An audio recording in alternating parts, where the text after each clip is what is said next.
तो संजीवनी के आज के एपिसोड में हम बात करने वाले हैं महामारी के रूप में फैले हुए डेंगू की।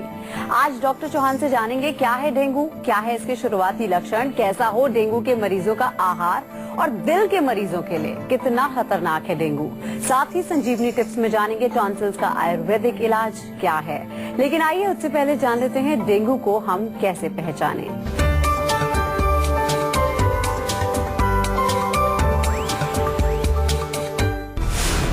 क्या आपको तेज बुखार है? क्या आपके जोड़ों में दर्द है? क्या आपको भूख कम लगती है? क्या आपको सुस्ती महसूस होती है?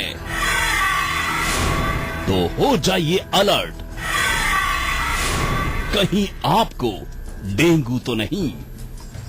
तो सबसे पहले डॉक्टर साहब आपसे यही जानना चाहते हैं कि डेंगू के शुरुआती लक्षण कैसे होते हैं, पहचाना कैसे जा सके। देखिए, लक्षण तो मुख्य रूप से बुखार तो होता ही है, जैसे कि फीवर इसमें आता है। इसके साथ साथ जो मेन लक्षण है इसका वो ये है कि आपकी मसल्स में और हड्डियों में और जोड़ों में दर्द होता है, बहुत तेज दर्द होता है। इसके अतिरिक्त अगर हम देखें तो कभी कभार अंदर जो है ब्लीडिंग भी शुरू हो जाती है, उसको हेमोरेजिक डेंगू बोलते हैं। और इसके अलावा कुछ गांठें, लिम्फ नोड्स स्वेल हो जाती हैं। कमजोरी डेफिनेटली होती है बॉडी में, आपके डाइजेस्टिव सिस्टम पर भी असर पड़ता है, पाचन कमजोर हो जाता है, भूख कम लगती है और रैशेज कहीं कहीं पर देखने को मिलते हैं। कहीं कभी आपके शरीर में रैशेज आ जाते हैं और ज्यादा अगर एडवांस कभी हो जाता है तो ब्लीडिंग, गम्स से ब्लीडिंग या किसी जगह से ब्लीडिंग शुरू हो जाती है। डेफिनेटली प्लेटलेट काउंट तो कम होता ही है, जिसके बारे में आपने सुना होगा कि आजकल बहुत सारे लोगों को ये प्रॉब्लम हो रही है और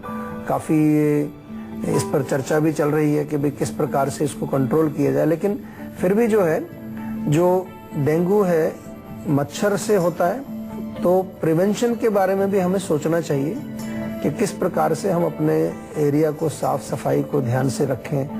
और जहाँ पर पानी जमा होता है, क्योंकि साफ पानी में मच्छर होता है, तो साफ पानी जहाँ पर है या जहाँ जैसे कूलर इत्यादि में जहाँ पानी जमा होता है, तो उसमें कम से कम कुछ दवाई ऐसी डालें कि मच्छर उसमें ना पनप पाए। तो डॉक्टर साहब ने ये तो बता दिया कि इसके लक्षण क्या है, यानी कि डेंगू हम पहचाने कैसे। लेकिन डॉक्टर साहब, दिल के लिए बहुत खतरनाक माना जाता है, तो दिल के जो मरीज हैं उन पर ये क्या असर करता है? देखिए, क्योंकि इसमें जैसा हमने बताया कि प्लेटलेट काउंट कम होता है, तो जैसे प्लेटलेट काउंट कम होगा तो हार्ट पर जो है उसका असर पड़ता है। हार्ट जो है हमारा, वो रक्त को पूरे शरीर में भेजता है। तो जिस व्यक्ति का ऑलरेडी हार्ट में प्रॉब्लम है तो उसको तो और ज्यादा फर्क पड़ेगा, क्योंकि हमारे ब्लड में असर होता है इसका। और ब्लड में एक तरह से ये वायरस का जो भी विषैला तत्व जो ब्लड के अंदर प्रवेश कर करके ये ब्लड को डिस्ट्रॉय करना शुरू करता है, तो हार्ट के ऊपर ज्यादा प्रेशर पड़ता है। और अगर हार्ट ऑलरेडी कमजोर है तो और ज्यादा आपके रिस्क फैक्टर्स इसमें बढ़ जाते हैं। ज्यादातर देखा जाए तो जो हार्ट के पेशेंट होते हैं तो उनको थोड़ा ये ध्यान रखना चाहिए कि अगर आपको ये बुखार हुआ है तो हार्ट की तरफ भी ध्यान दें। कई बार क्या है कि हम थोड़ा सा बस बुखार में ही ज्यादा उसमें फोकस करते हैं, तो जो पेशेंट हार्ट के हैं वो हार्ट पर भी ध्यान दें। एक स्टडी ऐसी की थी जिसमें ये देखा गया था कि हार्ट के पेशेंट्स में क्या असर होता है डेंगू के दौरान। तो पाया गया, जब उनकी जांच इत्यादि की, ईसीजी वगैरह किया, तो डेफिनेटली जो हेल्दी लोग हैं जिनका हार्ट हेल्दी है और एज कम्पेयर टू दोज जिनके के हार्ट में कुछ प्रॉब्लम है, तो उसमें ज्यादा चेंजेस पाए गए थे।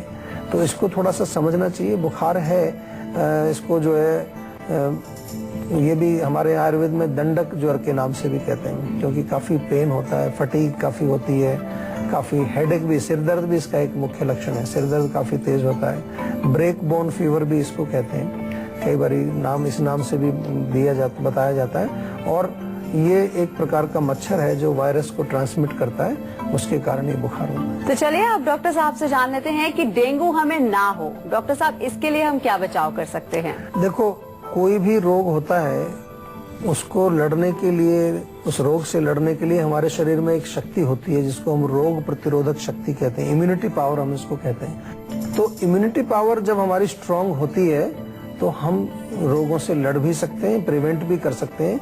कई बारी हमारे शरीर में कोई ऐसा इन्फेक्शन, वायरस, बैक्टीरिया प्रवेश भी कर जाए, लेकिन यदि हमारी इम्यूनिटी पावर स्ट्रांग है तो वो उसको डिफीट कर देती है और उससे रोग जो है पैदा नहीं हो पाता हमारे शरीर में। ऐसा जो है एक प्रिंसिपल है।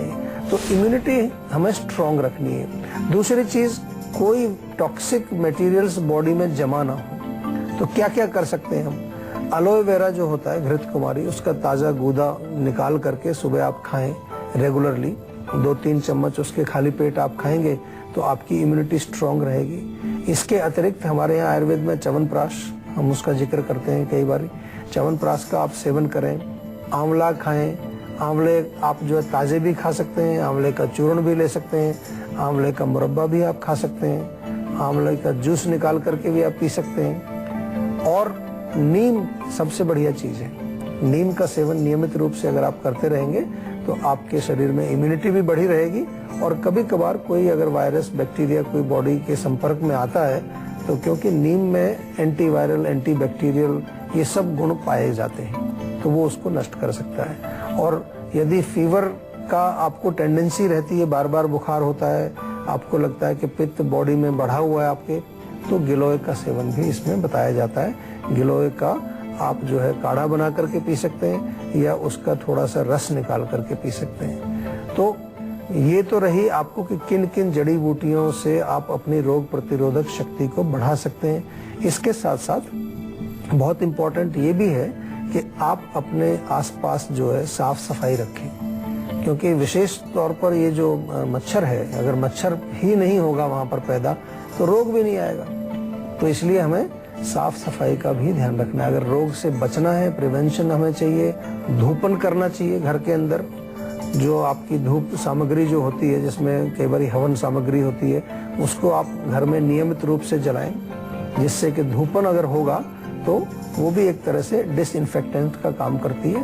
किसी प्रकार के वहां पर कोई मच्छर या कोई और भी बैक्टीरिया, वायरस अगर घर में होंगे तो उनको वो बाहर निकालती है, उनको अंदर घुसने नहीं देती है। हमारे यहाँ प्राचीन समय से ये जो प्रथा चली आ रही थी, इनका पर्पस यही था कि शुद्धि रहे।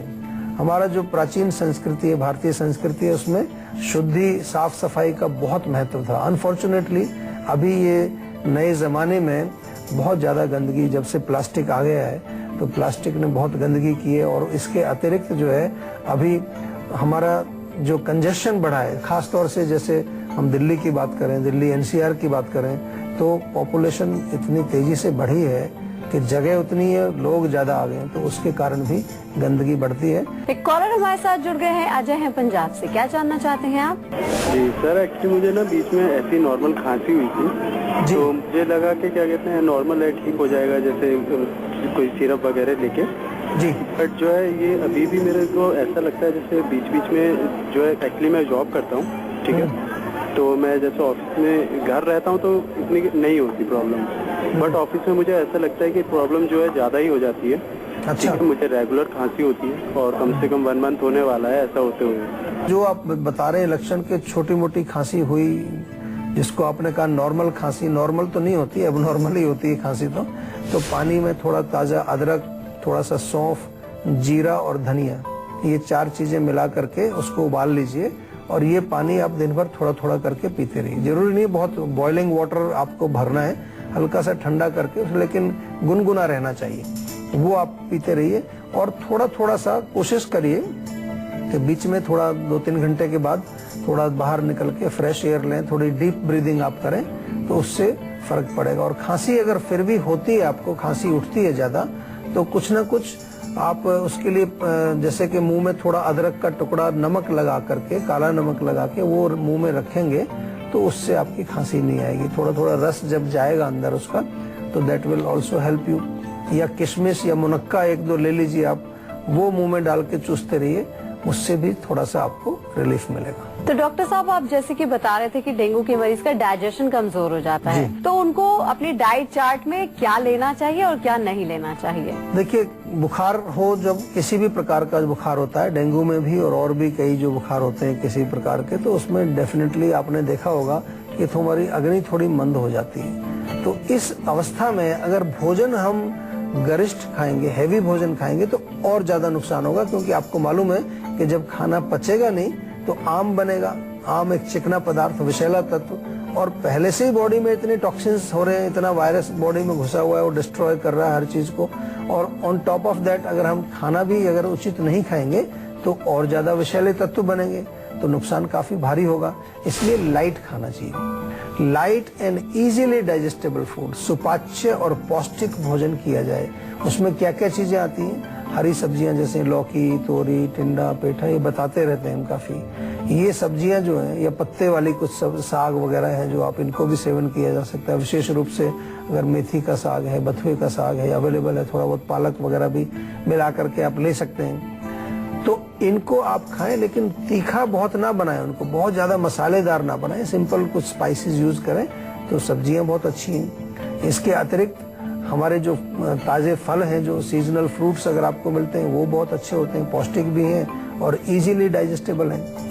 खिचड़ी एक बहुत अच्छी रेसिपी है आयुर्वेद की, जो बार बार हम बताते हैं कि खिचड़ी खाने से जो है थोड़ी शक्ति भी बॉडी में मिल जाती है और इजीली डाइजेस्टेबल है। तो मूंग की दाल जो छिलके वाली होती है, मूंग की दाल और चावल, दाल ज्यादा रखें, कम से कम 3 हिस्सा दाल रखें, 1 हिस्सा चावल रखें, तो वो खिचड़ी अच्छी बनती है। उसमें अदरक, थोड़ा जीरा, धनिया, हल्दी ये सब डालिए, अच्छी टेस्टी खिचड़ी बनती है, वो आप ले सकते हैं। और इसके अतिरिक्त जो है सब्जियों के सूप बहुत बढ़िया काम करते हैं। सूप जो है वो इजीली डाइजेस्टेबल है। तो लिक्विड डाइट ज्यादा लें, चाहे तो आप कुछ और जैसे नारियल पानी है, अनार का रस है, जूस वगैरह पी सकते हैं, संतरे का जूस पी सकते हैं। तो ये भी जो है इजीली डाइजेस्टेबल है और पौष्टिक है, विटामिन मिनरल से भरपूर है, हमारे रोगों के लड़ने की शक्ति को ये बढ़ाएंगे ये भोजन, प्लस जो है कोई विकार पैदा नहीं करेंगे। तो आपको ये मूल मंत्र ध्यान रखना है कि आपकी अग्नि पर ज्यादा लोड ना पड़े, क्योंकि ऑलरेडी कमजोर है वो।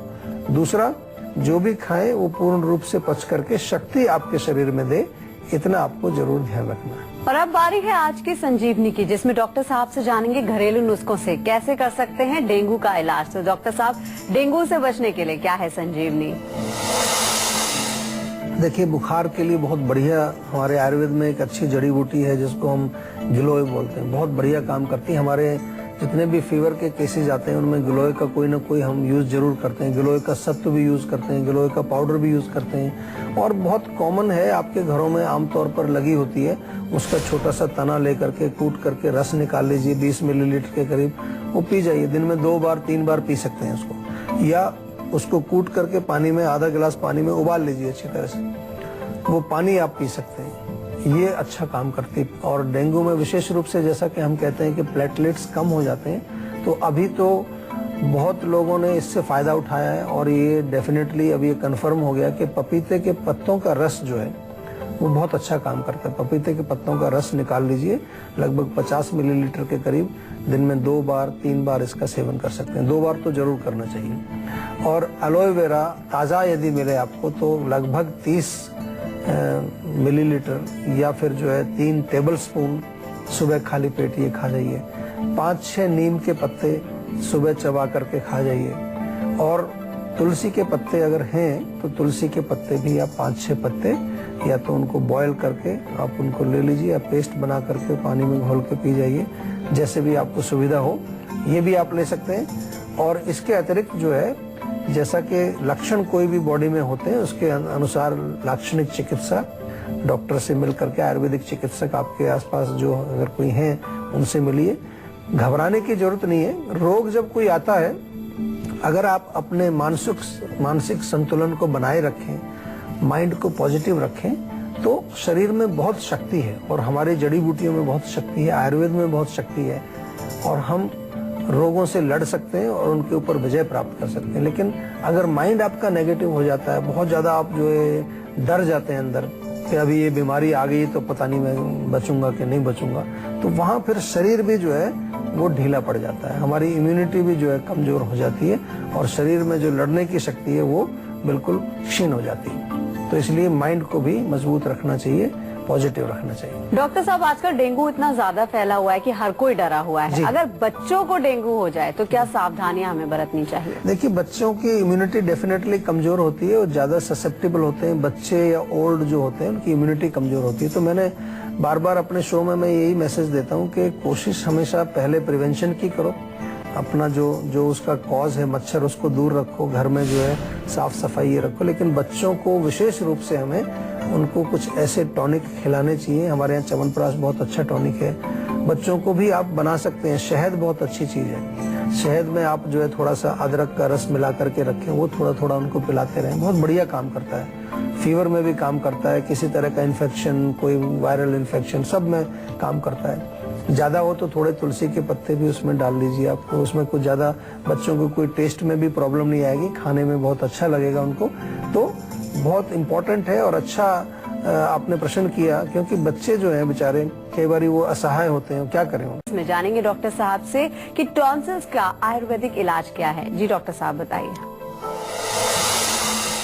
देखिए, टॉन्सिल्स बहुत कॉमन सी प्रॉब्लम है। अक्सर आपने देखा होगा छोटा मोटा इन्फेक्शन होता है, गले में टॉन्सिल्स सूज जाते हैं। तो एक तो उनको जो है हमें ऐसी चीज देनी है कि जो इन्फेक्शन में भी फायदा करे।